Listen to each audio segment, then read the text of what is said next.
राष्ट्रीय जनता दल बिहार शरीफ महानगर का संगठनात्मक चुनाव हेतु एक विशेष बैठक महानगर कार्यालय सोहसराय में जिला निर्वाचन पदाधिकारी अनिल कुमार उर्फ साधु पासवान के अध्यक्षता में संपन्न हुई। बैठक का संचालन सह निर्वाचन पदाधिकारी अभिषेक कुमार ने किया।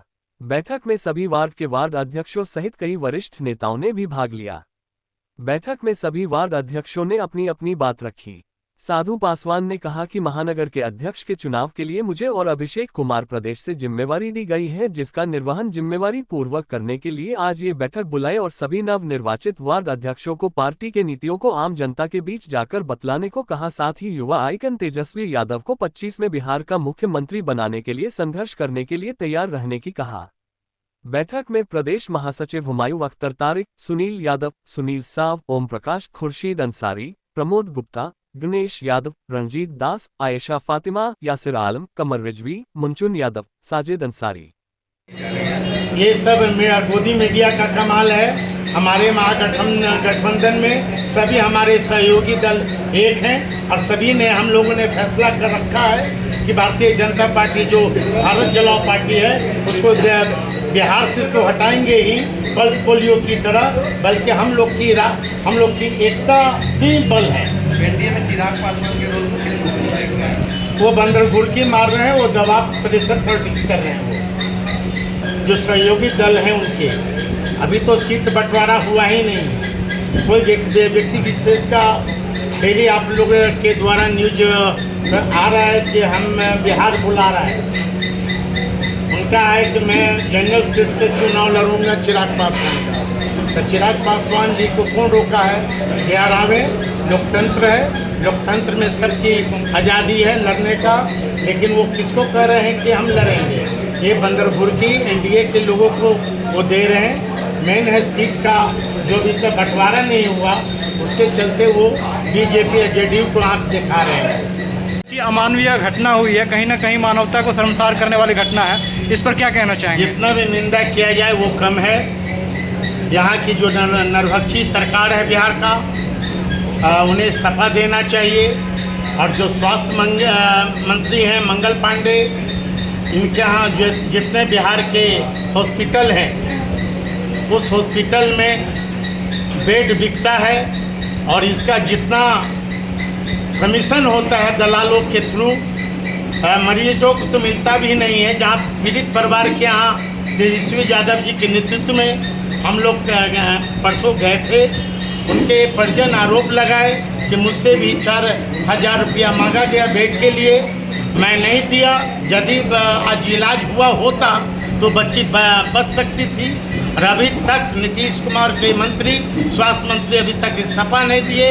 कथाकथित जो अपने आप को दलितों के मठाधीश समझते हैं चिराग जी और जीता रामान जी, आज तक उनका बयान नहीं आया, न घटना स्थल पर पीड़ित परिवार से वो मिले।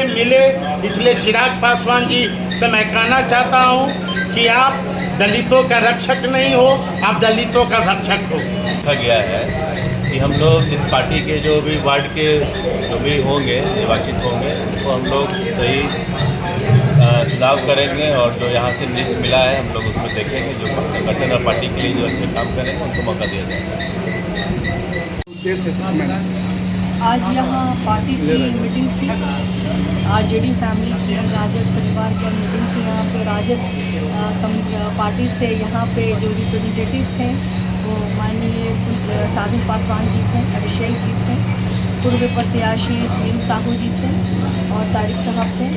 यहाँ पे संगठन का महानगर का अध्यक्ष के चुनाव हेतु यहाँ पे सोच विचार विमर्श कर दिया गया।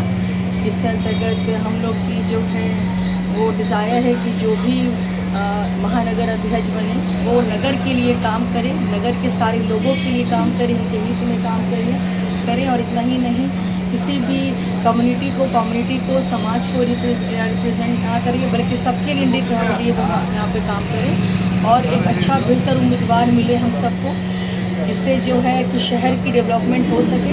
और इसी के लिए यहाँ पे बहुत विचार विमर्श किया गया। मेरी जो अपनी राय है और जो मेरी अपनी इंडिविजुअल जो व्यक्तिगत मैं जानती हूँ खुर्शीद अंसारी साहब को, वो पार्टी में शुरू से जुड़े हुए हैं। उन्होंने डे 1 से लेकर अब तक यहाँ पे पार्टी के लिए ही काम किया है। तो तो मैं चाहूँगी, मेरी शुभकामना है कि आने वाले टाइम में उनको महानगर अध्यक्ष बनाया जाए, जिससे पार्टी मजबूत हो और पार्टी जुड़े। तो आगामी चुनाव को लेकर के क्या दिशा निर्देश दिया गया है कार्यकर्ताओं को? कार्यकर्ताओं को तो यहाँ पे हम लोगों ने ये डिस्कस यही किया है कि पार्टी को मजबूत बनाने के लिए जो भी कदम उठाए जाएंगे वो लिए जाएंगे। युवाओं को प्रेरित करने की ज़रूरत है, पहले से ही वो बहुत ज़्यादा जोश में है, और जो महिला पिछड़े वर्ग की हैं या महिला में अभी ज्ञान की कमी है और थोड़ा अज्ञानता है, उनको थोड़ा सा अपडेट करने की ज़रूरत है, अवेयर करने की ज़रूरत है, जिसके लिए महिला का सबसे बड़ा योगदान रहता है। महिला ना सिर्फ केवल घर चलाती है, बल्कि पूरे राज्य को और देश को चलाने की शक्ति रखती है।